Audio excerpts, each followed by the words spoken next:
আপনারা শুনছেন অনু audio films. আজ আপনি শুনবেন তারানাথ তান্ত্রিক ও একটি কালো ছায়ার প্রকোপ। গল্পটি লিখেছেন পিয়াসা। নাট্যরূপ নির্মাণ দ্য ইঙ্ক পোর্টাল। প্রতি শুক্রবার ঠিক রাত 9টায় তারানাথ তান্ত্রিকের হাড় হিম করা ভয়ের গল্প নিয়ে হাজির হই আমরা। গল্প ভালো লাগলে অবশ্যই আমাদের চ্যানেলটি সাবস্ক্রাইব করে বেল আইকন প্রেস করে রাখবেন এবং অবশ্যই আপনার গল্পটি কেমন লাগলো সেটি আমাদের কমেন্টসে জানাতে ভুলবেন না। শুরু হচ্ছে তারানাথ তান্ত্রিক ও একটি কালো ছায়ার প্রকোপ।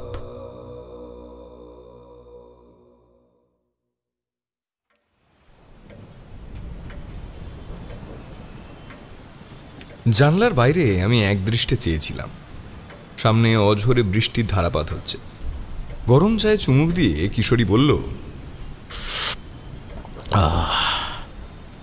বলি বিভূতি, ঠাকুরমশাইয়ের গল্প শুনতে শুনতে তোমারও কি বৃষ্টি দেখে কোনো ঘটনার কথা মনে পড়ে গেল নাকি?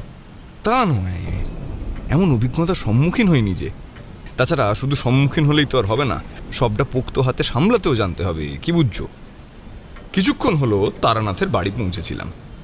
চারি ইতিমধ্যেই চা মুড়ি দিয়ে গিয়েছে, সেই সাথে গরম গরম তেলে ভাজা। তারানাথ ভিতরের ঘরে রয়েছেন। এক ভদ্রলোক হাত দেখাতে এসেছেন, সম্ভবত তার সাথেই কথা বলছিলেন। অগত্যা বাইরের ঘরের সামনে বসে আমরা অপেক্ষা করছিলাম তারানাথের জন্য। অপেক্ষার সাথে সাথে একটু মাঝে মধ্যে জানলার কাছে এসে বৃষ্টিটাও দেখছিলাম। চলমান বাড়ির স্রোত দেখতে আমার বেশ ভালো লাগে। যাই বলো, ঠাকুরমশাইয়ের মুখ থেকে ভূত প্রেতের অলৌকিক সব গল্পগুলো শুনতে বেশ ভালোই লাগে আমার। আর তোমার? আমি কিছু বলতেই যাব, এমন সময় মৃদু কেশে তারানাথ ভিতরে প্রবেশ করলেন। তোমায় কিশোরী কতবার বলবো বলো তো, আমি যে ঘটনাগুলো বলি তা মোটেও কাল্পনিক গল্প নয়, সবটাই আমার বাস্তব অভিজ্ঞতা। যাই হোক, তোমরা বিশ্বাস করো আর নাই করো, সত্য ঘটনাকে পরিবর্তন করা তো আর সম্ভব নয়। এই তাই তো মন কষাকষি বাদ দিন ঠাকুরমশাই। আজ একটা অন্যরকম অভিজ্ঞতার কথা শোনান তো, যার মধ্যে ভয়ের সাথে সাথে ওই একটু আবেগ, একটু অনুভূতি এই সব থাকবে। এই কথাটা বলেই একটা পাসিং শো এগিয়ে দিল তারানাথের দিকে। সিগারেটটা জ্বালিয়ে ধোঁয়া ছাড়লেন তারানাথ।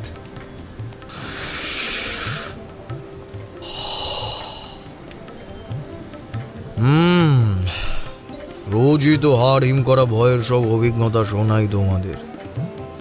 আজ একটু অন্যরকম ঘটনা ভাগ করে নেব তোমাদের সাথে, যেখানে বিভীষিকার মাঝে ছিল আবেগ, বিশ্বাস আর অন্তহীন এক অনুরক্তির টান। দেরি কিসের ঠাকুরমশাই, শুরু করুন তাহলে। তারানাথ একটু ভেবে শুরু করলেন। ঘটনার সূচনা কবে তা মনে পড়ছে না, শুধু এইটুকু মনে পড়ছে সেদিন প্রচণ্ড বৃষ্টি পড়ছিল। চারিমা সবে দুপুরে রান্না বসিয়েছে, এমন সময় দরজায় কড়া নাড়ার শব্দ। আমি পুজো শেষ করে বাইরে বেরোতেই চারি বলল, বাবা, বাইরে একজন ভদ্রলোক তোমার সাথে দেখা করতে এসেছেন, বৈঠকখানায় বসে আছেন। হ্যাঁ, যাচ্ছি মা, যাচ্ছি। এসে দেখি একটা অল্প বয়সী ছেলে, বয়স ওই 25-26 হবে। তুমি কে বাবা? এখানে হঠাৎ কি ব্যাপার? নমস্কার, আমার নাম দীনেশ, হুগলির মধুপুরে থাকি। আমার দিদির শ্বশুর বাড়ি এখানে। আসলে দিদি এখানে আপনার কাছে পাঠালো। আমি ভালো করে ছেলেটিকে পর্যবেক্ষণ করে জিজ্ঞাসা করলাম, কি ব্যাপার? তোমার দিদির নাম কি? আমার দিদির নাম রমিতা। ওর ননদের শ্বশুরবাড়ি কুসুমপুর। ওখানকার এক পুরোহিত ওকে আপনার খোঁজ দেন, আর ও আমাকে। আসলে বড় বিপদে পড়েই আপনার কাছে আসা। আমি কয়েক মুহূর্ত চুপ থেকে জিজ্ঞেস করলাম, কি ব্যাপার? আসলে সমস্যাটা আমার বন্ধুকে নিয়ে। বড় বিপদে আছে ছেলেটা, আর ওর জন্যই আমার আপনার কাছে আসা। বলো বলো, কি হয়েছে তোমার বন্ধুর?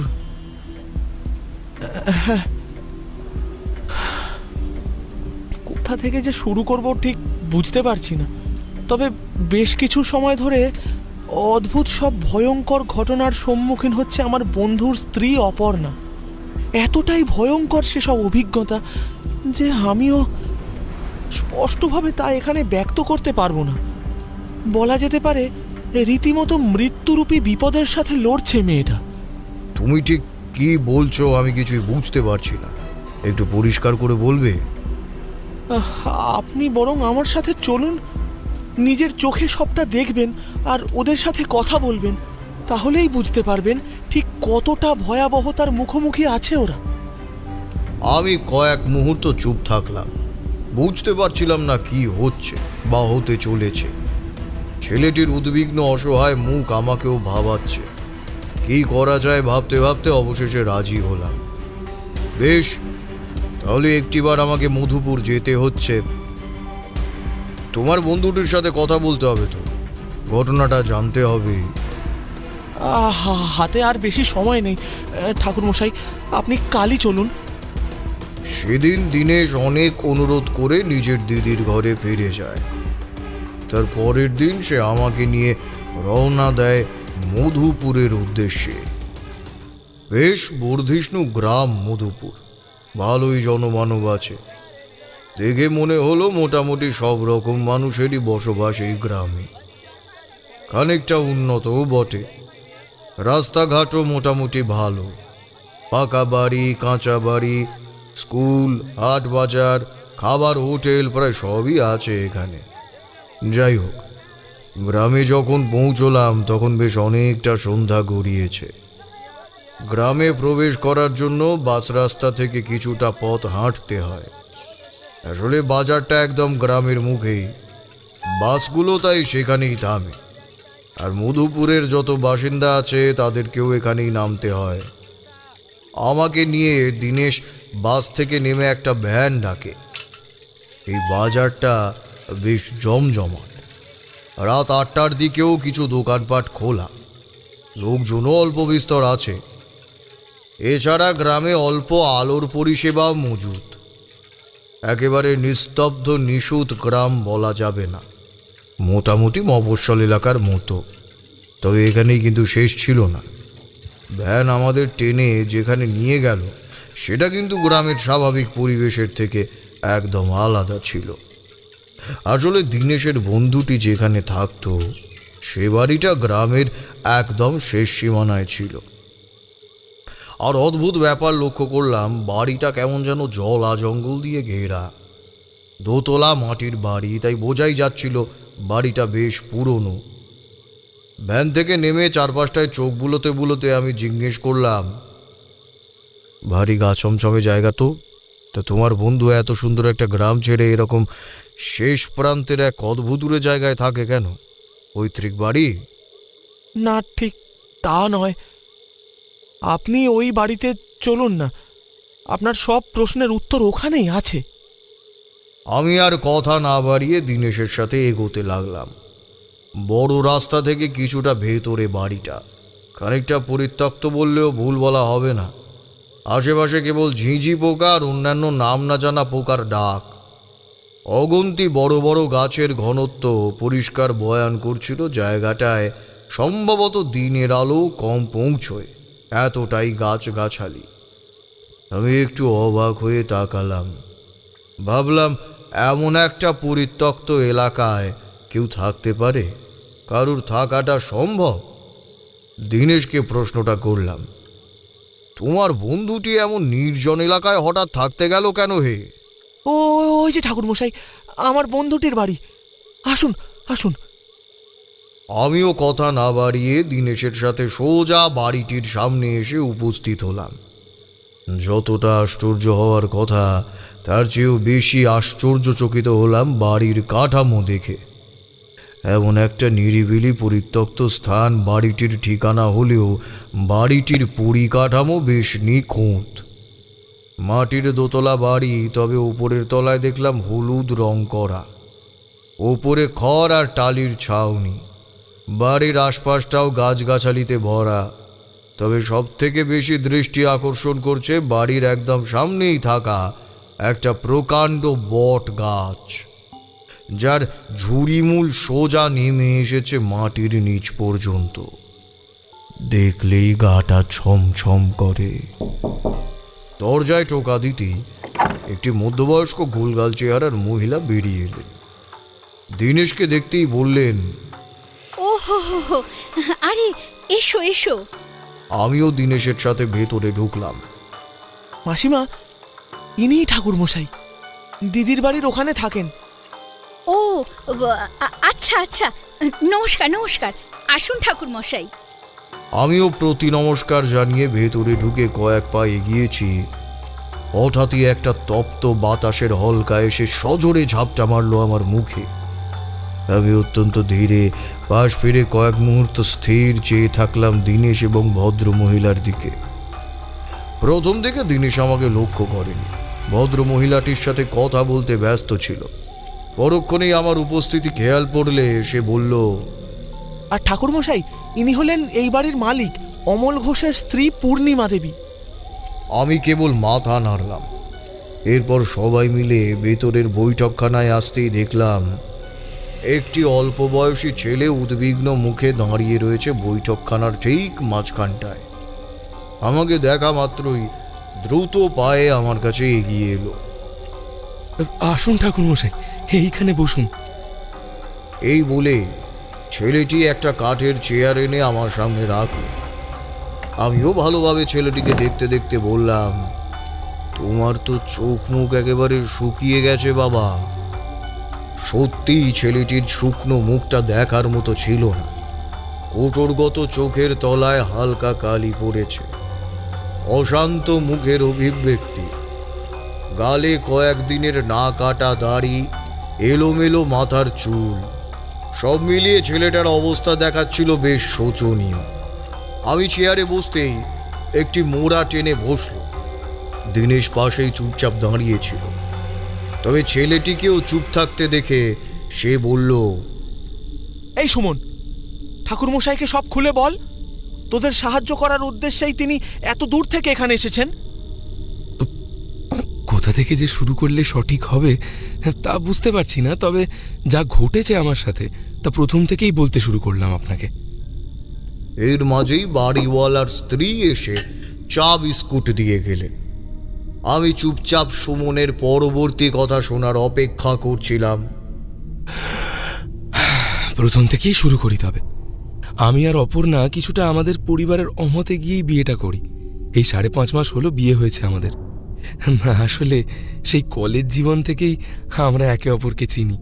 তারপর কখন যে বন্ধুত্ব ধীরে ধীরে ভালোবাসার রূপ নিল সেটা নিজেরাও টের পেলাম না। হ্যাঁ, তবে আমাদের না থাকলেও অপর্ণার পরিবারে আমাদের সম্পর্কটা নিয়ে একটা ঘোরতর আপত্তি ছিল। আমরা আসলে নিচু জাতি, তো ওরা ব্রাহ্মণ, তাই নিজের একমাত্র মেয়ের বিয়ে কোনো নিচু জাতিতে দিতে চাননি ওর বাবা। অপর্ণাও বলেছিল যে ওদের পরিবার ভীষণভাবে জাতপাত মানে, কিন্তু যতই যাই হয়ে যাক না কেন কোনো মতেই অপর্ণার পক্ষে আমাকে ছাড়া সম্ভব ছিল না। এদিকে কলেজ শেষ হলে যত দ্রুত সম্ভব চাকরির চেষ্টা করতে লাগলাম। কয়েক মাসের মধ্যে জুটেও গেল একটা চাকরি। তবে তার মাঝেই অপ্রত্যাশিতভাবে একটি খবর জানতে পারলাম। অপর্ণার এক জেঠতুতো দাদা এসে জানালো অপর্ণার আর আমার সম্পর্কটার কথা নাকি ওর বাড়িতে জানাজানি হয়ে গেছে। তাই ওর বাবা ওনার কোন এক বন্ধুর ছেলের সাথে অপর্ণার আশীর্বাদের দিন ঠিক করে ফেলেছেন। বিয়েও নাকি খুব শীঘ্রই। একটা চিঠিও পাঠিয়েছিল অপর্ণা ওর দাদার হাত দিয়ে। চিঠিটা পড়ে এইটুকু বুঝতে পারলাম যে মেয়েটা অসম্ভব কষ্টের মধ্যে রয়েছে। বিয়েটা কোনো মতেই করতে চায় না সে। কি করব কিছুই বুঝতে পারছিলাম না। অগত্যা ওর ওই দাদাই পরামর্শ দিল আমাকে যে অপর্ণাকে নিয়ে দূরে কোথাও চলে যাওয়ার জন্য। কোনো রকমে আশার আলো না দেখতে পেয়ে দীনেশকে একটা চিঠি লিখলাম, যত তাড়াতাড়ি সম্ভব যাতে সে দেখা করতে আসে আমার সাথে। এরপর ওর সহায়তাতেই একটা কালী মন্দিরে আমার আর অপর্ণার বিয়ে হলো। প্রথম কটা দিন আমরা দিনেশের বাড়িতেই ছিলাম। এরপর গ্রামের একদম শেষ প্রান্তে থাকা এই বাড়িটার খোঁজ দিল ও আমাকে। মাসিক ভাড়াও মন্দ নয়, দোতলাতে ভালোভাবে ছড়িয়ে ছিটিয়েও থাকা যাবে। কাকাবাবু আর কাকিমাকে প্রথম আলাপেই বাড়ির মালিক নয়, আপনজনই মনে হয়েছিল। এতটাই আন্তরিকতা ছিল ওনাদের মাঝে, কাজেই আমিও এক কথায় বাড়িটা ভাড়া নিতে রাজি হয়ে যাই। তাছাড়া এই গ্রাম থেকে আমার কাজের জায়গাটাও খুব একটা বেশি দূরে ছিল না, অতএব কিছুদিনের মধ্যেই আমরা মালপত্র নিয়ে এই বাড়িতে উঠে আসি। প্রথম কয়েকটা দিন জানেন সব ঠিকঠাকই ছিল, সব ঠিকঠাক চলছিল। আমি আর অপর্ণা নিজের নতুন সংসারে ভীষণ খুশি ছিলাম। একটু একটু করে সাজিয়েও নিচ্ছিলাম আমাদের এই ছোট্ট সংসারটা। মাঝে মধ্যে কাকাবাবু আর কাকিমাও আমাদের নানা বিষয়ে সাহায্য করত। সত্যি বলতে খুব অল্প দিনের মধ্যেই অপর্ণা ওদের মন জয় করে নিয়েছিল। মোট কথা সব ঠিকঠাকই চলছিল।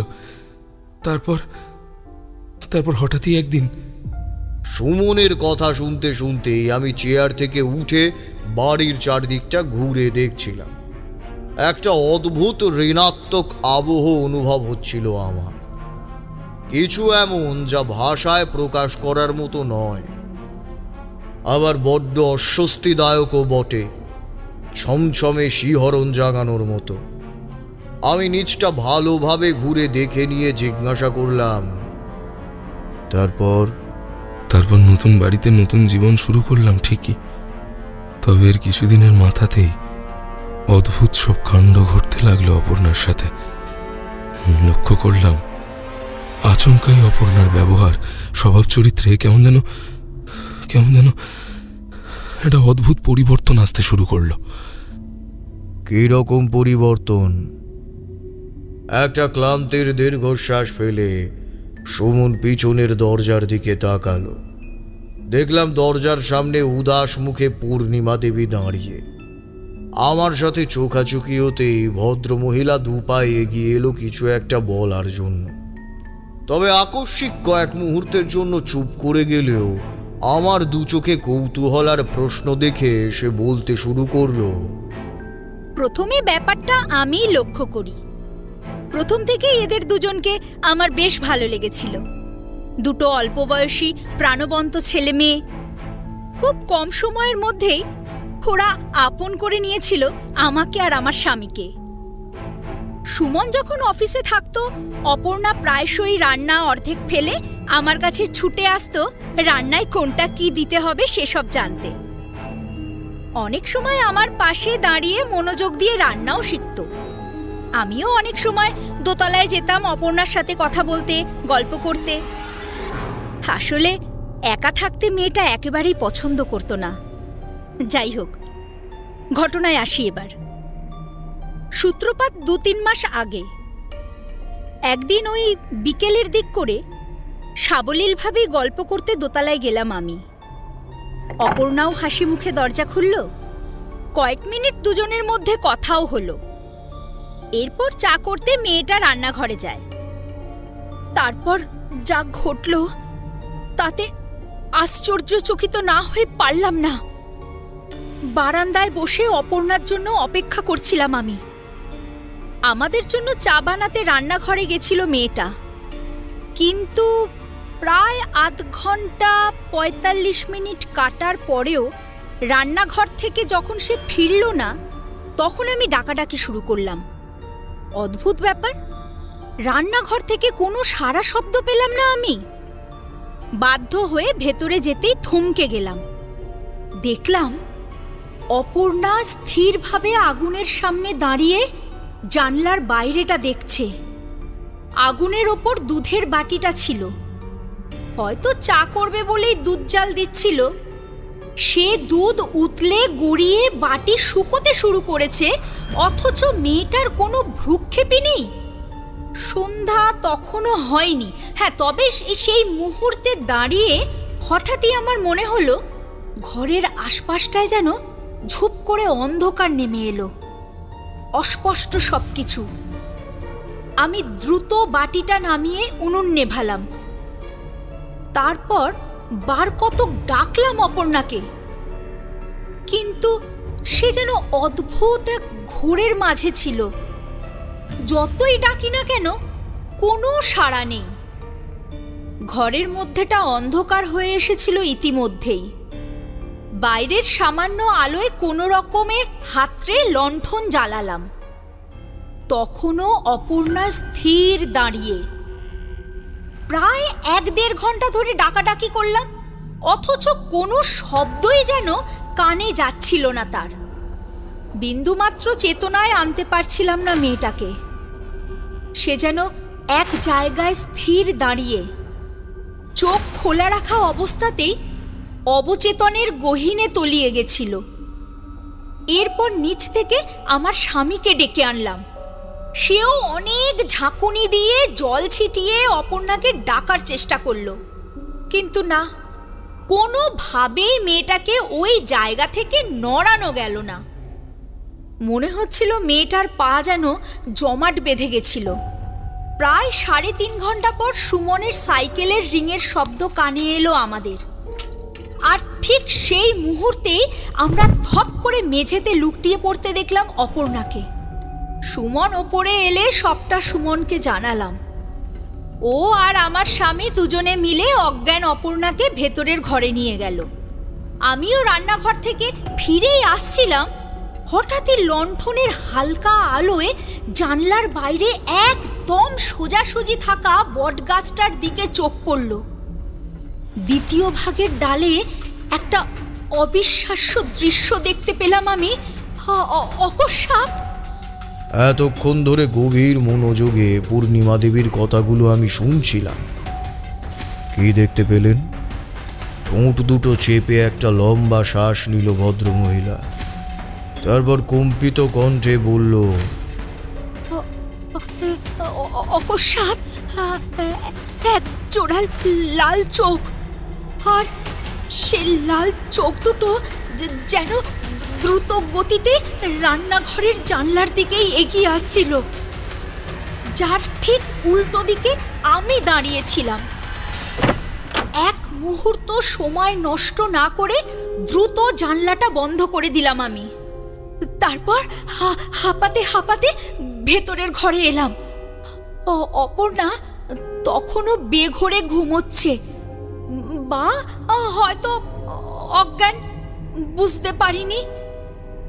একটু আগের দৃশ্যটা মনে করে বুকের মাঝে শিহরণ খেলে গেল আমার। সুমনকে সান্ত্বনা দিয়ে আমার স্বামী আমাকে নিয়ে নিচে চলে আসছিলেন। এমন সময় কি মনে হতে আমি পিছন ফিরে ঘুমন্ত অপর্ণার দিকে তাকালাম এক ঝলক। তখনও ওনার সাথে সুমনের টুকটাক কথা চলছিল। হঠাৎই দেখলাম অপর্ণার 2 চোখ বিস্ফারিত হয়ে সোজা খুলে গেল আমার দিকে। টকটকে রক্তবর্ণ দৃষ্টি, আর লাল চোখের মাঝের মণিটা যেন আচমকায় অনেকটা ছোট্ট হয়ে কালো বিন্দুতে পরিণত হয়েছিল। ঠোঁটের পাশ দিয়ে বেরিয়ে আসছিল কষ।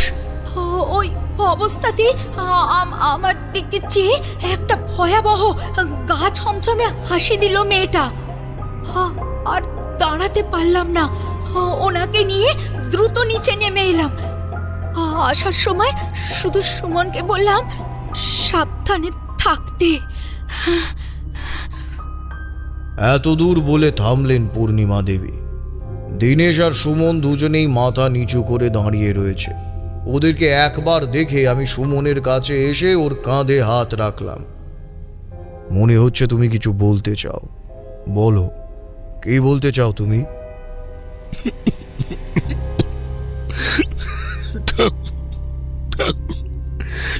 ঠাকুর মশাই, কখনো ভাবিনি আমাদের এমন একটা পরিস্থিতির মধ্যে দিয়ে যেতে হবে। কথা দিয়েছিলাম ওর কোনো ক্ষতি হতে দেব না, অথচ আজ। নিজেকে সামলাও আর আমার কাছে স্পষ্ট করো আসলে কি হয়েছে, ঠিক কি হয়েছিল অপর্ণার সাথে। চোয়াল শক্ত করে সুমন বলতে শুরু করলো। সেদিন কাকিমা অপর্ণার ওই অবস্থা দেখে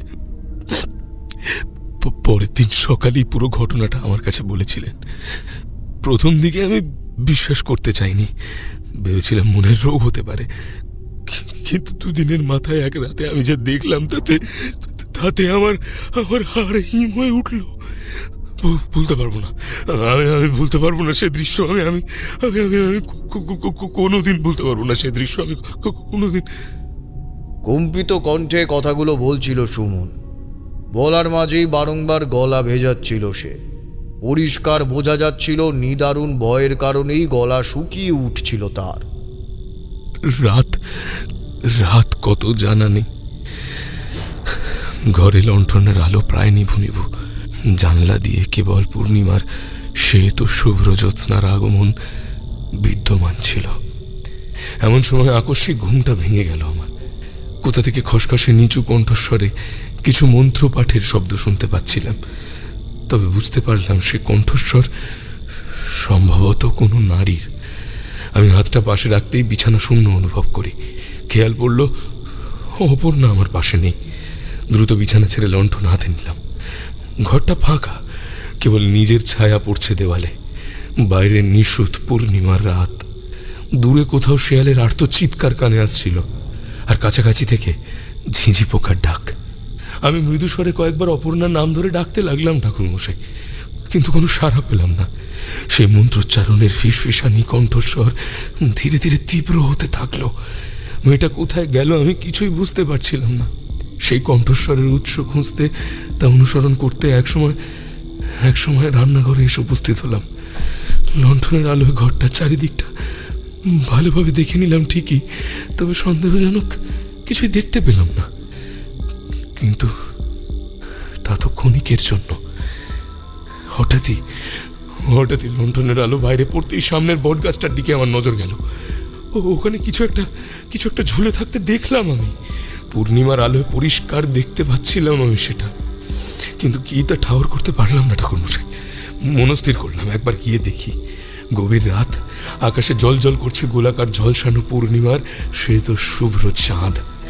বেরিয়ে বটগাছের সামনেটা এসে দাঁড়ালাম, কিন্তু আশ্চর্য ব্যাপার, আমি কাউকেই দেখতে পেলাম না।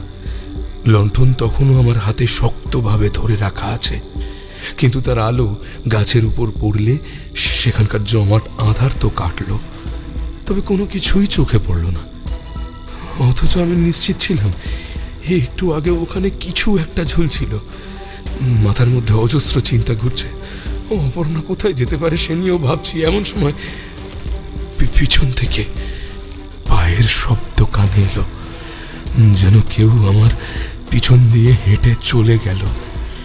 নিস্তব্ধ স্থির পরিবেশে আমি সে পদধ্বনি আর শ্বাস প্রশ্বাসের গতি স্পষ্ট অনুভব করতে পারলাম। দ্রুত পিছন ঘুরতেই দেখলাম খোলা এলো চুলের এক নারী মূর্তি লম্বা লম্বা পায়ে পুকুরের দিকে হেঁটে চলেছে। লণ্ঠনের আলো ফেলতেই আমার বুকটা ধক করে উঠল। ওই নারী মূর্তির পরনের শাড়িটা তো অপর্ণা সেদিন রাতে পরে শুয়েছিল। আমার বুঝতে বিন্দুমাত্র সময় লাগলো না যে আমার সামনে দিয়ে পুকুর ধারের দিকে ওই খোলা চুলে যে নারী হেঁটে চলেছে সে আর কেউ নয়, অপর্ণা। ওকে অনুসরণ করে আমিও ছুটতে লাগলাম, ডাকতে লাগলাম, কিন্তু কোনোভাবেই থামাতে পারলাম না ওকে ঠাকুরমশাই। পুকুরের এক প্রান্তে জলে নামার জন্য সিঁড়ির বাঁধানো ধাপ ছিল।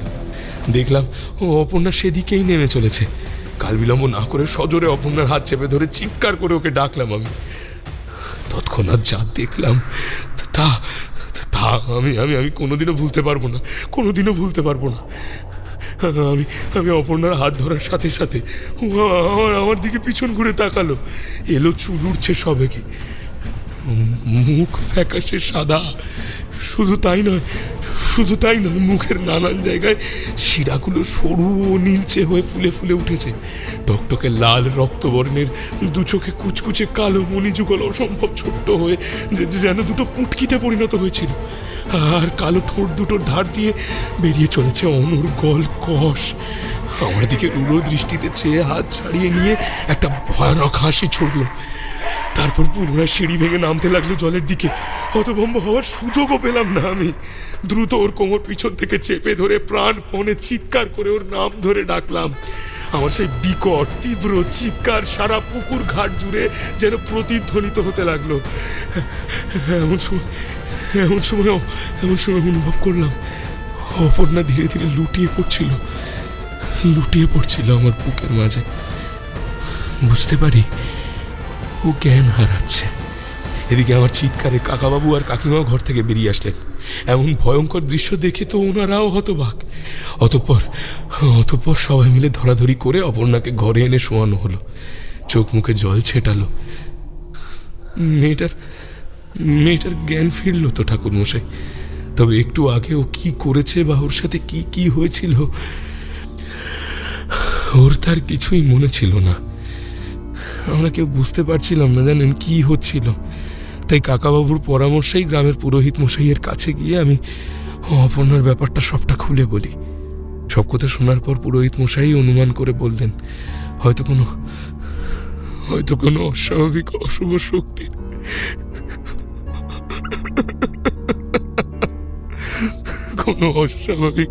শক্তির প্রবেশ ঘটেছে আমার অপর্ণার শরীরে।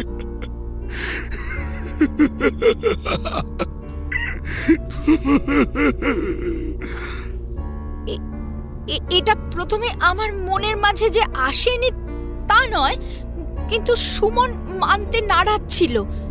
অপর্ণার বেশ কিছু অস্বাভাবিক কাজকর্ম চোখে পড়ার মতোই ছিল।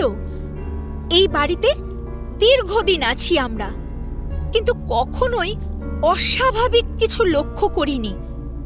অথচ অপর্ণার সাথে যা ঘটেছিল তা ওদের এ বাড়িতে আসার পর থেকেই। তখন মনে হলো হয়তো ওদের দুজনকে নিয়েই সমস্যাটা, বিশেষত অপর্ণাকে। তাই সতর্ক থাকতে বললাম সুমনকে। যদিও সুমনের বক্তব্য ছিল মা বাবাকে ছেড়ে আসার জন্য হয়তো মেয়েটার মন খারাপ ছিল, আর তার থেকেই মনের মাঝে বিষণ্ণতা আর উদ্বেগের সৃষ্টি হয়। অর্থাৎ অপর্ণার সবটাই মানসিক সমস্যা, অস্বাভাবিক কিছুই নয়। কিন্তু সে রাতের পর সুমনেরও ভুলটা ভাঙল, আর তারপরই সে দীনেশকে খবর দিল, সবটা জানালো, এবং দীনেশের থেকেই আপনার কথা জানতে পারল। অপর্ণা বড্ড নিরীহ আর ঠান্ডা একটা মেয়ে ঠাকুরমশাই। যেভাবেই হোক ওকে সুস্থ করে দিন। এতক্ষণ ধরে সবার কথা শুনছিলাম আমি। স্থানীয় পুরোহিত মশাইয়ের কাছে গেছিলেন আপনারা? উনি কি বললেন?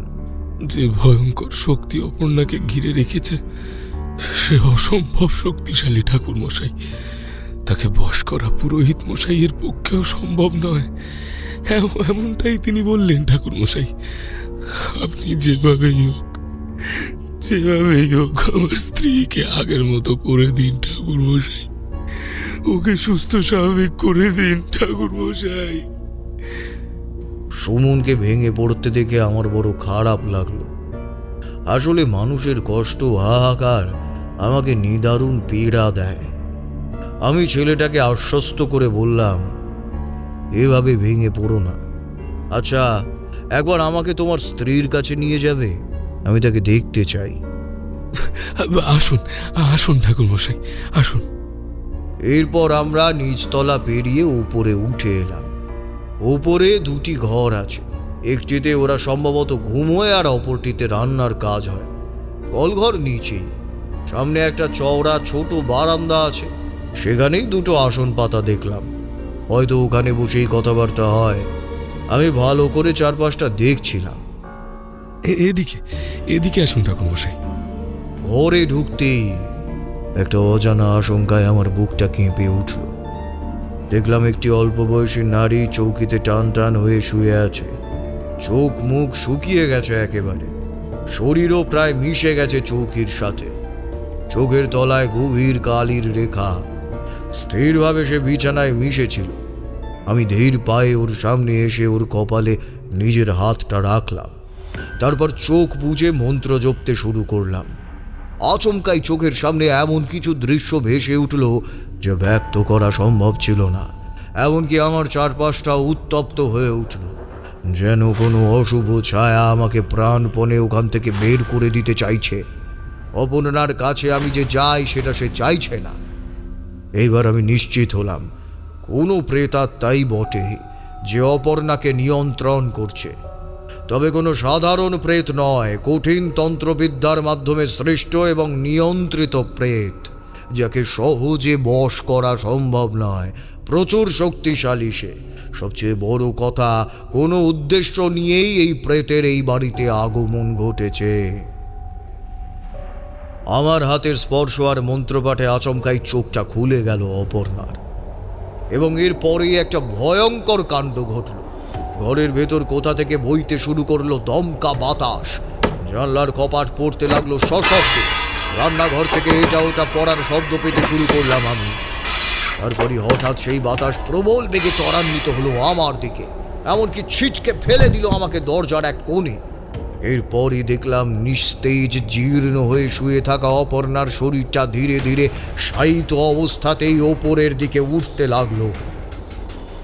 শুধু তাই নয়, মাথার পায়ের দিকটা বেঁকে যেতে শুরু করলো অদ্ভুতভাবে। এরপর ঝুলতে থাকা ওর এক ঢাল লম্বা চুলটা অপ্রত্যাশিতভাবে হাওয়ায় উড়তে উড়তে জড়িয়ে ধরতে শুরু করলো ওর মুখটা। ধীরে ধীরে পুরো মুখটা ঢেকে গেল চুলে, শুধুমাত্র চোখ দুটো বাদে। লাল বর্ণ ধারণ করে জ্বলতে শুরু করেছিল সেই দৃষ্টি, এবং আচমকাই তা নিক্ষেপিত হলো আমার দিকে। সাথে সাথে খেলে গেল অপর্ণার মুখে একটা আতঙ্কের শিহরণ জাগানো ভয়ার্ত হাসি। কিছু বলতে পারলাম না, এক দৃষ্টে কেবল সেই দৃশ্যটা দেখছিলাম। হাতের মুঠো আমার ধীরে ধীরে শক্ত হলো। এমন সময় অপর্ণার শরীরটা সোজা হয়ে আমার দিকে ঘুরলো। তারপর একটু একটু করে বিকট হাসি নিয়ে এগিয়ে আসতে লাগলো আমার দিকে। ওর সেই রক্তিম জ্বলন্ত দৃষ্টি তখনও আমার দিকে স্থির। আমি দেখলাম অপর্ণার দু পায়ের কোনোটাই মাটিতে নেই, রীতিমতো ভাসছে ওর শরীরটা।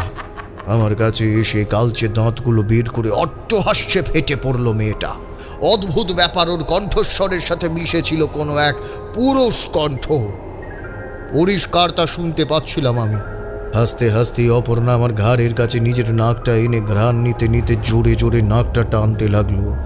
তারপর কালচে ঠোঁট দুটো আমার কানের কাছে এনে সেই বিকট কণ্ঠস্বরেই ফুঁসতে ফুঁসতে ফিসফিসিয়ে বলে উঠল, কিচ্ছু করতে পারবি না তুই, আমার কোনো ক্ষমতা নেই তোর। মেরে ফেলবো, সবার লাশ পড়বে এই বাড়িতে, কেউ বেঁচে ফিরতে পারবি না, কেউ না। অপর্ণার এরূপ অবস্থা দেখে সকলেই আঁতকে উঠল। সুমন দেখতে পারল না নিজের স্ত্রীর এমন ভয়ঙ্কর অবস্থা। আমি এক মুহূর্ত অপেক্ষা না করে আমার হাতের মুঠোয় ধরে থাকা মন্ত্রপুত একটি রুদ্রাক্ষের মালা চেপে ধরলাম অপর্ণার কপালে। এতক্ষণ ধরে প্রচন্ড ক্ষিপ্রতায় ফুঁসতে থাকা ওর চোখে মুখের তেজ ধীরে ধীরে ম্লান হয়ে গেল। আমি বিড় বিড় করে মন্ত্র পড়তে শুরু করলাম।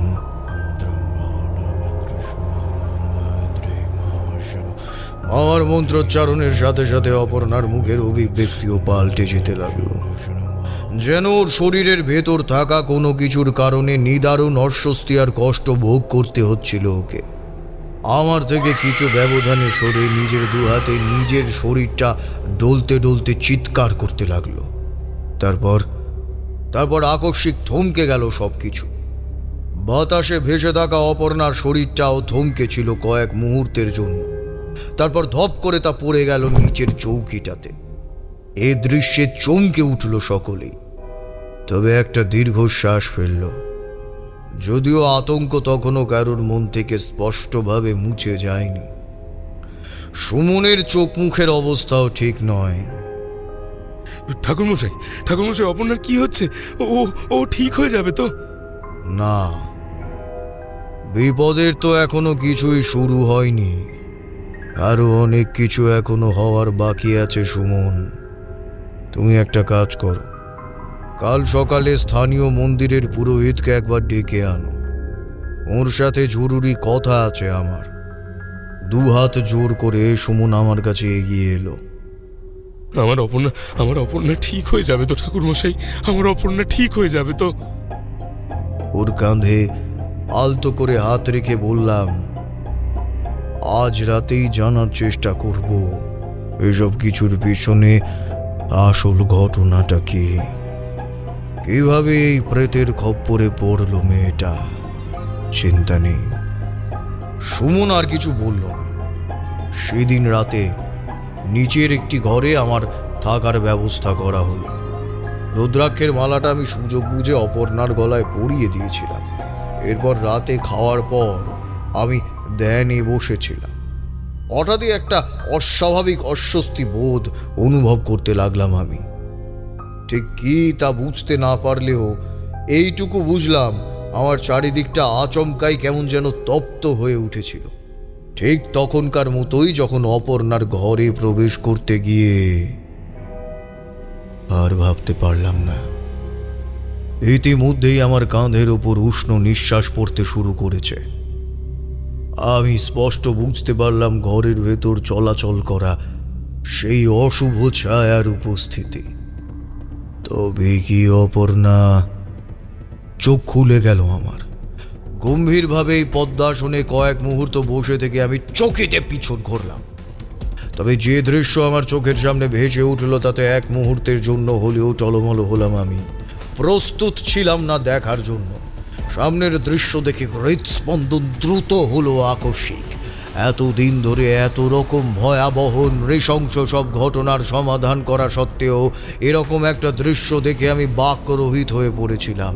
শুধুমাত্র স্তব্ধ হয়ে আমার স্থির দৃষ্টি নিক্ষেপ করে রেখেছিলাম সম্মুখে। দেখলাম দেয়াল ধরে ওপর থেকে 2 হাত আর 2 পায়ে ভর করে নিচের দিকে নেমে আসছেন পূর্ণিমা দেবী। তবে যা দেখে আমার হৃদস্পন্দন স্তব্ধ হওয়ার জোগাড় ছিল তা হলো মহিলার ফ্যাকাশে সাদা নিষ্প্রাণ মুখের চোখ দুটোর জায়গায় থাকা দুটো কালো গভীর গর্ত, যার মধ্যে খেলা করছে এক রাশ অন্ধকার। খোলা চুলে পূর্ণিমা দেবী তার হাতের বিশাল নখগুলো দেওয়ালে গেঁথে গেঁথে একটু একটু করে নিচের দিকে নেমে আসছিল। ঠোঁটে লেগে সেই একই রকম অস্বাভাবিক আতঙ্ক ধরানো হাসি। আমি স্থিরভাবে সেদিকে চেয়ে থাকলাম। কিছুক্ষণের মধ্যেই ঘরের মাঝে শুরু হলো অস্বাভাবিক রকম বাতাসের তাণ্ডব। ধীরে ধীরে পূর্ণিমা দেবী দেয়াল ছেড়ে 2 পা মাটিতে রাখলেন। তারপর একটা হাত আমার দিকে ছুঁড়ে চিৎকার করে উঠল, তুই মরবি, তোকে মরতেই হবে। ভদ্র মহিলার পরিধেয় শাড়ির আঁচল ইতিমধ্যেই মাটিতে লুটোচ্ছে। বুঝলাম সে প্রেত তার মধ্যেই ভর করেছে। তাই কোথায় রয়েছে মহিলা, কি বলছে, কোনো কিছুতে ভ্রুক্ষেপ নেই। আমি নীরব থেকে 2 চোখের পাতা এক করলাম। তারপর প্রাণপণে জপ করতে লাগলাম গায়ত্রী মন্ত্র।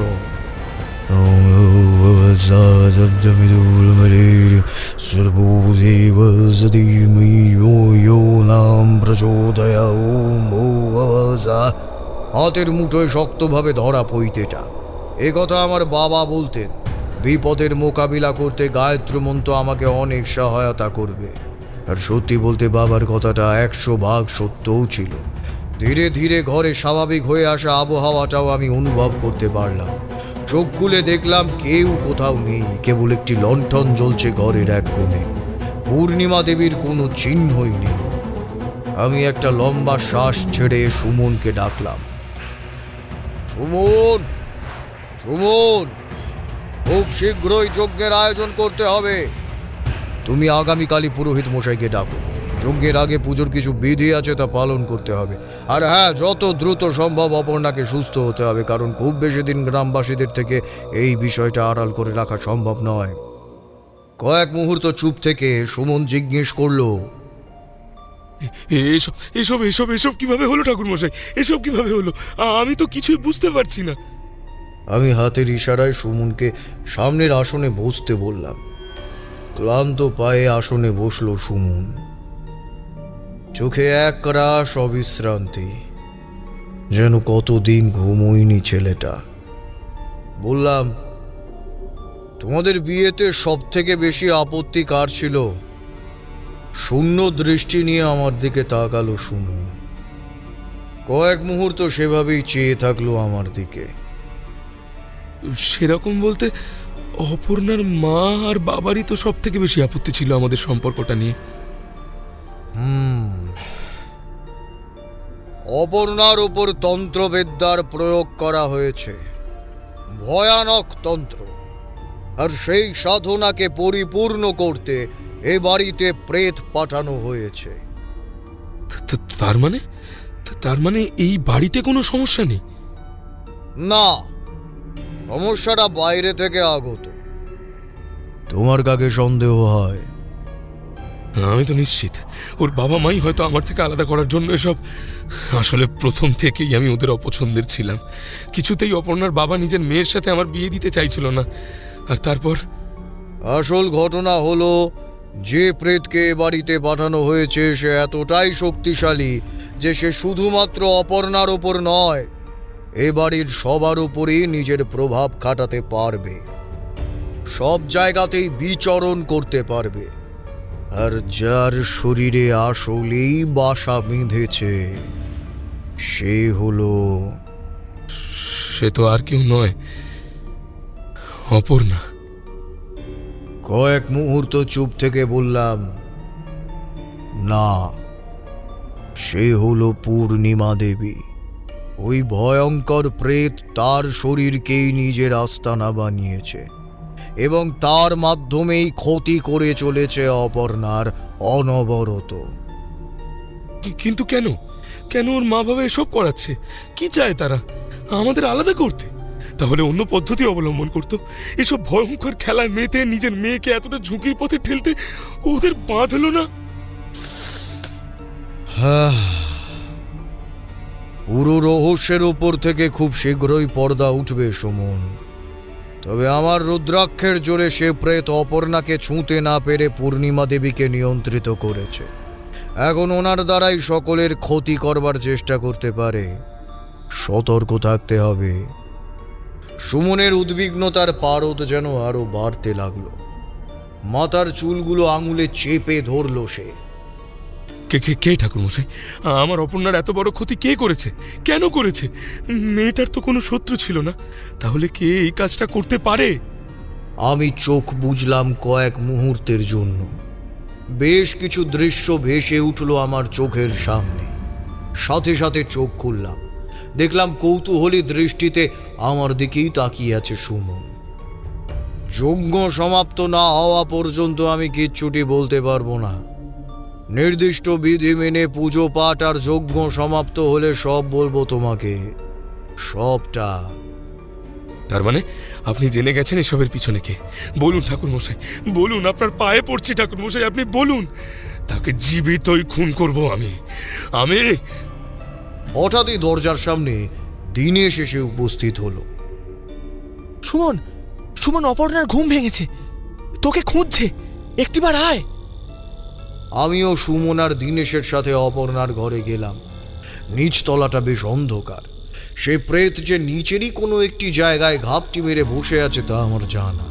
তবে আপাতত ওই প্রেতের সাথে লড়ার সময় এবং স্থিতি দুটোর কোনোটাই আসেনি। আর আমার অভিপ্রায়ও নেই। আমার যা করার আমি আগামীকালই সমাপ্ত করব। ঘরের দোরগোড়ায় এসে দেখলাম সুমনকে জড়িয়ে প্রচণ্ড কান্নাকাটি করছে অপর্ণা। তার কিছুই মনে পড়ছে না যে কি ঘটেছে তার সাথে। দিনেশের চোখেও জল। আমাকে অস্ফুট এসে বলল, কি সুন্দর, চঞ্চল, প্রাণবন্ত, স্বাস্থ্যবতী ছিল মেয়েটা। কি চেহারার দশা হয়ে গেল! কোথা থেকে কি যে হয়ে গেল! অপর্ণার গলায় থাকা রুদ্রাক্ষের মালাটা থেকে ক্ষীণ নীল আভা বেরোতে দেখলাম আমি।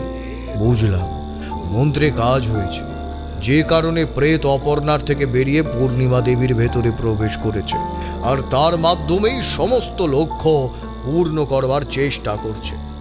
একবার যদি অপর্ণাকে শেষ করতে পারে। আমি দিনেশকে নিয়ে বাইরের বারান্দায় এলাম। ছেলেটা আমার দু হাত ধরে বলল, আপনি না থাকলে অপর্ণাকে এই ঘোর নিদ্রা থেকে জাগিয়ে স্বাভাবিক করে তোলা একেবারেই অসম্ভব ছিল। কারণ যেরকম হিংস্র হয়ে উঠেছিল সুমন কিংবা আমাদের কারোর পক্ষে ওকে সামলানো সম্ভব ছিল না। আর আমি কিছুই করিনি। সবটাই ওই মন্ত্রপুত রুদ্রাক্ষের কারণে সম্ভব হয়েছে। কিন্তু ওর প্রভাব বেশিক্ষণের জন্য নয়। সে ভয়ঙ্কর প্রেতের সাথে লড়তে লড়তে ওর ক্ষমতা ধীরে ধীরে ম্লান হয়ে যাবে। তখন পুনরায় সে প্রেত কবজা করবে অপর্ণার শরীর। তাহলে এখন উপায়? আগামীকাল সব ঠিক হয়ে যাবে, চিন্তা করো না একদম। শুধু কাল মহাযজ্ঞে আমি যা যা বলবো, যেমনভাবে বলবো, আমার কথা শুনে তেমনটুকুই করবে। ব্যাস, আগামীকাল সব কিছু ঠিক হয়ে যাবে।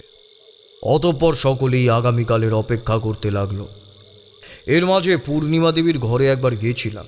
তার স্বামী বলল নিশ্চিন্তে সে ঘুম হচ্ছে। বুঝলাম সেই প্রেতের বশে আর ভদ্র মহিলা নেই।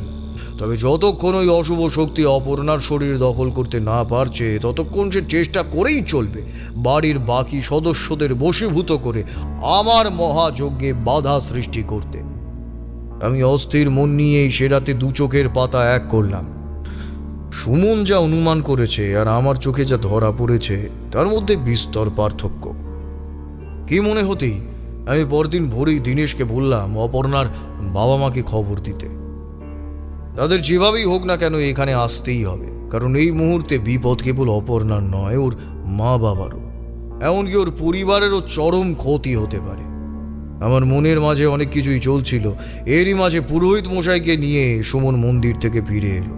মুখোমুখি বসতেই আমি ওনাকে বললাম, আপনি এত অস্বস্তি বোধ করছেন কেন? না না ঠাকুরমশাই, এই বাড়িটা ঠিক নেই, ঘোর অমঙ্গলের ছায়া রয়েছে এখানে। সেই কারণেই আমি আপনাকে ডেকেছি এখানে। আজ মধ্যরাতে আমি একটা মহাযজ্ঞের আয়োজন করতে চাই। কিছু সামগ্রী আপনাকে এনে দিতে হবে। আর অপর্ণার ব্যাপারটা তো আপনার জানা। অপর্ণাকে যে ভয়ঙ্কর প্রেত নিয়ন্ত্রণ করছে, আজ তার সমাপ্তি ঘটাবই আমি। আচ্ছা সুমন, তুমি জানো অপর্ণার সাথে আসলে কি ঘটছে? শুধুমাত্র ওর ক্ষতি করাটাই তার আসল উদ্দেশ্য নয়। তাহলে কি উদ্দেশ্য ঠাকুরমশাই? আমি স্থির দৃষ্টিতে সুমনকে দেখে অন্যদিকে ফিরে বললাম, সে প্রেত সহজে তোমার স্ত্রীকে ছাড়বে না। তাকে তাড়ালে সে তোমার স্ত্রীকে সঙ্গে করেই নিয়ে যাবে। আসলে যে ওই প্রেতকে এখানে পাঠিয়েছে, তার আসল উদ্দেশ্য অপর্ণাকে প্রাণে মেরে ফেলা। সে চায় না জীবিত থাকুক অপর্ণা কোনোভাবেই।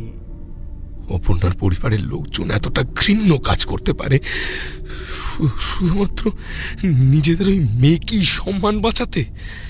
ছি ছি ছি, আমি কখনোই ধারণা করতে পারিনি, কখনোই না। আমি সবটা শুনলেও মুখে কিছু বললাম না। কেবল পুরোহিত মশাইকে যজ্ঞের জন্য কি কি প্রয়োজন সবটা জানিয়ে দিলাম। এতদূর বলে একটু থামলেন তারানাথ। থামলেন কেন ঠাকুরমশাই? তারপরে হলোটা কি? তারানাথ নিজের জায়গা থেকে উঠলেন। জানলাটা খুলে দিই, বৃষ্টি কমে গেছে। আর তোমাদেরও মনে হয় একটু চায়ের প্রয়োজন হয়েছে, তাই না? হ্যাঁ, একদম মনের কথা বললেন আপনি। চা হলে মন্দ হয় না। আমি একটু মনক্ষুণ্ণ হলাম। গল্পের একদম চরম পর্যায়ে রয়েছি আমরা। এরপরে ঘটলটা কি? এই ভয়ঙ্কর প্রেতের আসল রহস্য কি এখনো যে সবটা অজানা আমাদের কাছে? আদৌ অপর্ণা কি ঠিক হবে? এই সকল প্রশ্ন মাথার মধ্যে ঘুরপাক খাচ্ছিল আমার। বৃষ্টির গতিবেগ তখন বেশ কিছুটা আয়ত্তে। ঠাকুরমশাই, সত্যিই আপনার ষষ্ঠ ইন্দ্রিয় অসম্ভব সজাগ। আমরা বুঝলাম না, অথচ গল্পের মাঝে থেকেও আপনি ঠিক লক্ষ্য রেখেছিলেন বাইরেরটায়। চারিবা, 3 কাপ চা দিয়ে যাবা। সেই বট গাছ যেখানে প্রথম সুমন অস্বাভাবিক অবস্থায় দেখতে পেয়েছিল অপর্ণাকে, সেখানেই মহাযজ্ঞের আয়োজন করা হয়েছিল। যজ্ঞের আগুনের লেলিহান শিখা ইতিমধ্যেই ছড়িয়ে পড়েছিল আমার চতুর্দিকে। জমাট বাঁধা আধার রাতের নিস্তব্ধতা ভেদ করে আমার মন্ত্রোচ্চারণের ধ্বনি ছড়িয়ে পড়েছিল এলাকার আনাচে কানাচে। হঠাৎই মাথার উপরের খোলা আকাশ জুড়ে কোলাহল শুরু হলো। এক ঝাঁক পাখির সে তীব্র ডাক আমার মন্ত্রোচ্চারণের সাথে সাথে পাল্লা দিয়ে বাড়ছিল। বাড়ির দরজা দিয়ে ভীত সন্ত্রস্তভাবে আমার যজ্ঞ সমাপ্তির অপেক্ষা করছিল সুমন, দীনেশ, পূর্ণিমা দেবী এবং অলোক বাবু। আমি ওদের বারণ করেছিলাম যাতে তারা বাইরে না বেরোয়, কারণ বাইরের বিপদ সম্পর্কে আমার কোনো আন্দাজ ছিল না। যে কোনো সময় যা হোক কিছু একটা ঘটে যেতে পারে। এদিকে আমার মন্ত্রোচ্চারণের সময় হঠাৎ লক্ষ্য করলাম আমার ঠিক সম্মুখে থাকা ঝাঁক করা মাথার বট গাছটা কেমন যেন নড়তে শুরু করেছে। তা দেখে এক মুহূর্তের জন্য আমি চমকে উঠেছিলাম। প্রচণ্ড জোরে নড়ছে গাছটা, আর তার মাঝেই সামনের প্রকাণ্ড একটা ডাল ভেঙে পড়ল মাটিতে। মাথার উপর এক ঝাঁক পাখির কলতান তখনও চলছে। আমি বুঝলাম এসব আমাকে থামানোর প্রচেষ্টা। সে প্রেত চায় না আমি আমার মহাযজ্ঞ সম্পূর্ণ করি, কিন্তু আমি যে থামবার মানুষ নই। উচ্চস্বরে মন্ত্র পড়তে লাগলাম। ওম শ্রাদ্রি প্রদ্রি সম্রাদ্রৈম ভৈত্রীদেব সংরক্ষাম দ্রৈবত্রহাবন্দ্রৈবত্রবম ত্রি শিবান্ত্রে মহাধারে দেশবারে বিত্রকৈশে দোম্বরায় নৈব্রধারে খুন্দ্রাদমত্রিশে ওম স্বাহা ওম স্বাহা। সেই সাথে যজ্ঞের নানাবিধ বিধির পালনও চলছিল। হঠাৎই বটগাছের একটি ডালে অপর্ণাকে লক্ষ্য করলাম আমি। সারা শরীর সাদা ফ্যাকাশে হয়ে গেছে, পরিধেয় পোশাকও ছিন্ন প্রায়, খোলা চুল, শক্ত ডালে বসে ক্রমাগত পা নাড়িয়ে যাচ্ছে সে। জ্বলন্ত লাল চোখ দুটো আর ঠোঁটের অভিব্যক্তিতে লেগেছিল একটি ক্রৌর হাসি। বুঝলাম রুদ্রাক্ষের প্রভাব কেটে গেছে, আর সেই সুযোগটাকে কাজে লাগিয়ে ওই প্রেত অপর্ণার উপর প্রভাব বিস্তার করে বাড়ির বাকি লোকেদের নজর এড়িয়ে সোজা বেরিয়ে এসেছে বাইরে। এবং আমি এটাও জানি এই মুহূর্তে এই প্রেতের একটাই লক্ষ্য, আমার শক্তিকে বিনষ্ট করা, এই মহাযজ্ঞকে ধ্বংস করা। আচমকাই গাছের ডালে ঝুলতে থাকা অপর্ণা তড়াক করে মাটিতে লাফিয়ে পড়ল। তারপর সঙ্গে সঙ্গে নিজের জ্বলন্ত দৃষ্টি নিয়ে তাকালো আমার দিকে। ওর কালচে ঠোঁটের চারপাশে কাঁচা রক্তের দাগ দেখলাম। হয়তো সদ্য রক্ত কিংবা কাঁচা মাংস ভক্ষণ করেছে সে, কিন্তু কোথা থেকে সে সব পেল? আর অনিষ্ট করলো না তো? এসব ভাবতেই বুকের ভেতরে যেন শীতল শিহরণ খেলে গেল আমার। কিন্তু তা সত্ত্বেও নিজের মন্ত্রোচ্চারণ থামালাম না। দেখলাম অপর্ণার দুটি পা মাটি থেকে কিছুটা উপরে উঠে গেল। ওর ভয়ানক দৃষ্টি তখনও আমার দিকে স্থির। এরপর আচমকাই ওর শরীরটা অদ্ভুতভাবে বেঁকে চুড়ে মাটিতে ভর দিয়ে এগিয়ে আসতে লাগলো আমার দিকে। বিস্ফারিত দু চোখ টকটকে লাল, চোখের মাঝের মণিটা অস্বাভাবিক রকম ছোট, যেন কালো বিন্দু সমান। সাদা ফ্যাকাশে মুখে ক্রৌর হাসি, যার পর নাই বিভৎস সেই রূপ। মনে হচ্ছিল যেন জীবন্ত শয়তান এগিয়ে আসছে আমার দিকে। অতঃপর দিনের আলোর মতো সবটা পরিষ্কার হয়ে গেল আমার কাছে। এই মুহূর্তে অপর্ণাকে না থামালে আজকের রাতটাই হয়তো শেষ রাত হবে ওর কাছে। তারপর সেই দুষ্ট প্রেত ওকে নিয়েই হয়তো ফিরে যাবে প্রেত চক্রে। আমার মন্ত্রোচ্চারণের তীব্রতা ক্রমে পাল্লা দিয়ে বাড়তে লাগলো। অপর্ণার যে মুখে এতক্ষণ ক্রৌর হাসি লেগেছিল, সেখানে জন্মাতে লাগলো অপার রাগ, ক্ষোভ আর আশঙ্কা। ফুঁসতে ফুঁসতে দ্রুত গতিতে সে আমার কাছে এসে সজোরে গলাটা চেপে ধরলো আমার। এই ভয়ঙ্কর দুষ্ট প্রেতের শক্তি সম্পর্কে পূর্বেই ধারণা করেছিলাম আমি, তাই কাল বিলম্ব না করে আমার হাতের মুঠোয় থাকা যজ্ঞের বিভূতি ছুঁড়ে দিলাম অপর্ণার ভেতর থাকা সেই প্রেতের দিকে। ব্যাস, চোখের নিমেষে অপর্ণা তার দু হাতে নিজের শরীরটা জড়ানোর চেষ্টা করে প্রবল জোরে চিৎকার করতে লাগলো, যেন ভয়ঙ্কর কোনো কিছু প্রচণ্ড মাত্রায় কষ্ট দিচ্ছিল ওর শরীরটাকে। সে চিৎকার একটা সময় কান্নায় রূপান্তরিত হল, আর সেই কান্নার রেশ অদ্ভুতভাবে মিশে যেতে লাগলো আশপাশ থেকে আগত বিকট আর্তচিৎকারের সাথে। বুঝলাম এই সবই ওই প্রেতের চিৎকার। আমি তখনও সাধনা চালু রাখি। আমার মন্ত্র বলে একটু একটু করে নিস্তেজ হচ্ছিল ওই প্রেতের শক্তি। অবশেষে আকাশ বাতাস কাঁপিয়ে ঝড় উঠল, আর তার সাথে পাল্লা দিয়ে সেই বিকট কান ফাটা ভয়ঙ্কর আওয়াজের আর্তচিৎকার। অপর্ণা ধুঁকতে ধুঁকতে মাটিতে পড়ে গেল। বুঝতে পারছিলাম আমার মন্ত্র শক্তি ওই প্রেতের শক্তিকে নিষ্প্রাণ করে দিচ্ছিল, এবং এর মাঝেই শুরু হলো অপর্ণার ছটফটানি।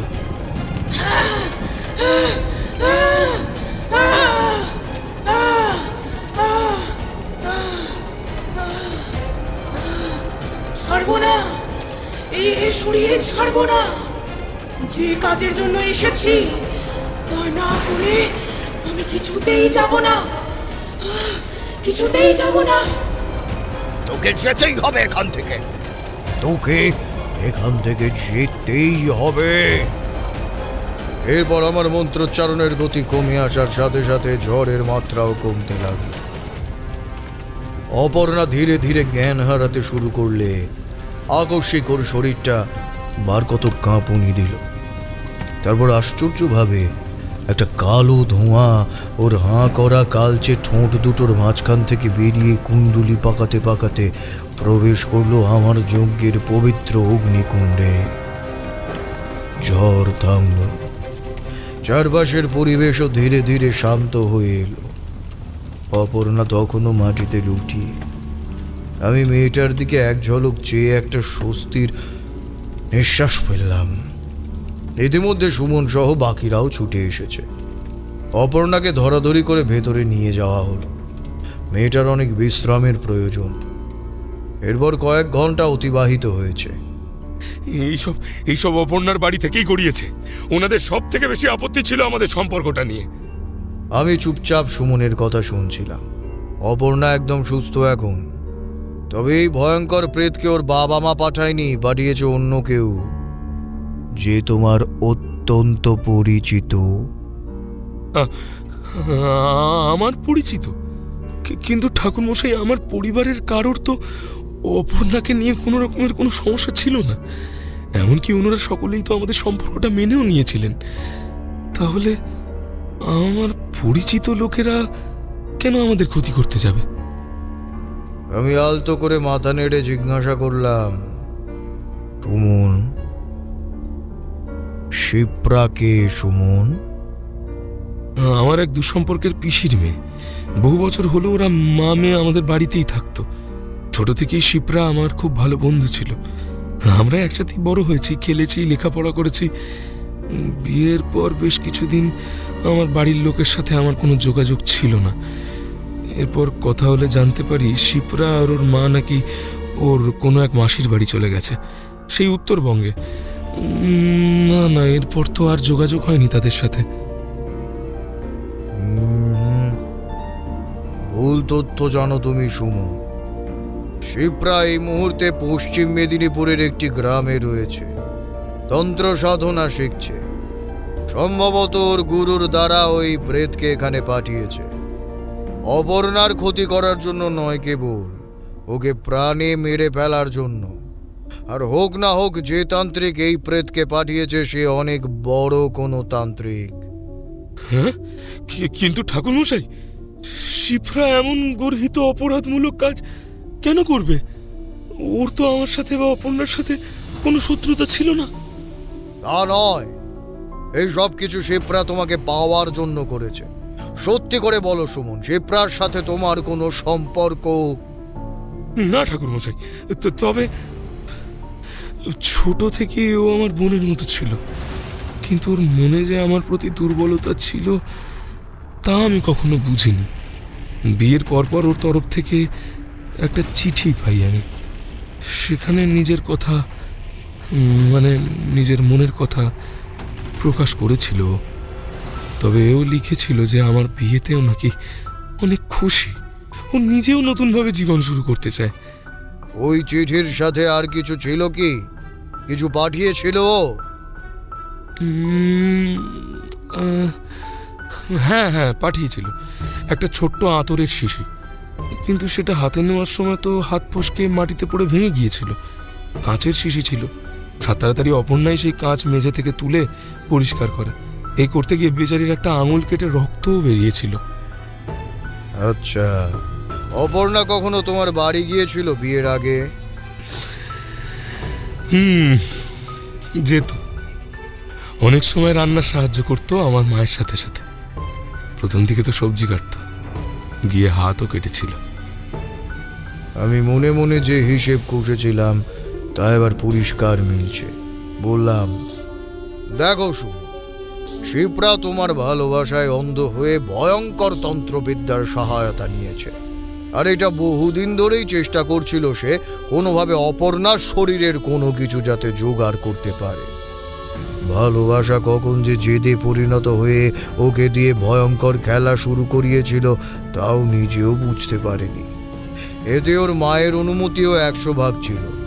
অপর্ণার চুল, নখ কিংবা রক্ত, যা হোক কিছু একটা, হয়তো সবজি কাটতে গিয়ে হাত কেটেছে, রক্ত পড়েছিল অপর্ণার, সেটাই সতর্কভাবে জোগাড় করে নিয়েছিল শিপ্রা। তারপর তা কোনো তান্ত্রিককে দেয়। এরপর সেই তান্ত্রিক নিজের তন্ত্র সাধনার মাধ্যমে ওই ভয়ঙ্কর প্রেতকে সৃষ্টি করে। তন্ত্র সাধনার উপকরণে অপর্ণার রক্তও ছিল। তাই ওই প্রেত এখানে আসার পর যখন পুনরায় অপর্ণার রক্তের সংস্পর্শে আসে, তখন নিজের শিকারকে শুধু চিনতেই পারে না, ওতপ্রোতভাবে জড়িয়ে পড়ে অপর্ণার সাথে। সত্যি বলতে ওই প্রেতের থেকে অপর্ণাকে বিচ্ছিন্ন করা সহজ ছিল না মোটেই। কিন্তু আমার মহাযজ্ঞ সম্পূর্ণ হয়েছে। ওই প্রেত ফিরে গেছে তার প্রেত জনিতে। আমি পুরো তন্ত্র ঘুরিয়ে দিয়েছি উৎসের দিকে, অর্থাৎ শিপ্রাদের দিকে। যে লক্ষ্য ওই প্রেতকে দেওয়া হয়েছিল তা এখনো স্থির, তবে অপর্ণার ক্ষেত্রে তা আর খাটবে না। ওই প্রেতের শিকার এবার শিপ্রাকে হতে হবে। আতঙ্কিত মুখে সুমন সবটা শুনছিল। পাশের ঘরে নিশ্চিন্তে ঘুমোচ্ছে অপর্ণা। পূর্ণিমা দেবী অপর্ণার মাথায় হাত বুলিয়ে দিচ্ছিল। আমি সুমনের কাঁধে হাত রাখলাম। চিন্তা করো না, অপর্ণা এখন বিপদ মুক্ত। একটা রুদ্রাক্ষের মালা ওর গলায় পরিয়েছি, ওটা খুলতে বারণ করো। আর তোমাদের দুজনকেই আমি আমার মন্ত্র বলে বেঁধে দেব, যাতে কেউ আর কখনোই তোমাদের ক্ষতি করতে না পারে। ইতিমধ্যেই অপর্ণার মা বাবাও এসে উপস্থিত হয় সেখানে। সুমনের মুখ থেকে সবটা জেনে ওনারা কৃতজ্ঞতা জানান আমাকে। কিছুদিনের জন্য ওদের মেয়ে জামাইকে নিজেদের কাছে নিয়ে যেতে চান, রাখতে চান নিজেদের সাথে। এতে অবশ্য আপত্তি করেনি অপর্ণা কিংবা সুমন দুজনের কেউই। এত দূর বলে তারানাথ থামলেন। ঘরের মধ্যে বিরাজ করছিল অপার নিস্তব্ধতা। একটা টিকটিকি টিকটিক করে ডেকে উঠতেই আমাদের চমক ভাঙল। নড়ে চড়ে বসে জিজ্ঞাসা করলাম, এরপর অপর্ণার কি হলো? আর শিপ্রাড়ি বা হলোটা কি? কিছু মাস পর দিনেশ এসেছিল আমাদের বাড়ি। হাতে সুমনের একটা চিঠি ছিল, ওই আর কি কুশল মঙ্গল জিজ্ঞেস করার উদ্দেশ্যে। চিঠি পড়ে জানতে পারি আপাতত ওরা স্বামী স্ত্রী সুখেই দিন কাটাচ্ছে, আর অপর্ণা সন্তান সম্ভবা। আর শিপ্রা মাচেনি। সে রাতেই নাকি অস্বাভাবিকভাবে রেল লাইনে ঝাঁপ দিয়ে মারা যায় শিপ্রা। একমাত্র মেয়ের মৃত্যুতে শিপ্রার মাও নাকি মানসিক রোগের শিকার হয়ে ওই রেল লাইনের ধারেই দিন কাটায়। ওখানেই পড়ে থাকে সারাদিন। কয়েক মুহূর্ত চুপ থাকলাম আমি আর কিশোরী। তারপর উঠে পড়লাম বাড়ি ফেরার উদ্দেশ্যে। ঠাকুরমশাই, চলি। এই বলে আমি আর কিশোরী মঠলেন ছেড়ে রওনা দিলাম বাড়ির উদ্দেশ্যে। তবে ফেরার সময় লক্ষ্য করলাম ঠাকুরমশাই তখনও একটা ঘোরের মধ্যে ছিলেন। হয়তো সেদিনের ঘটনার কথাই মনে করছিলেন তখনও।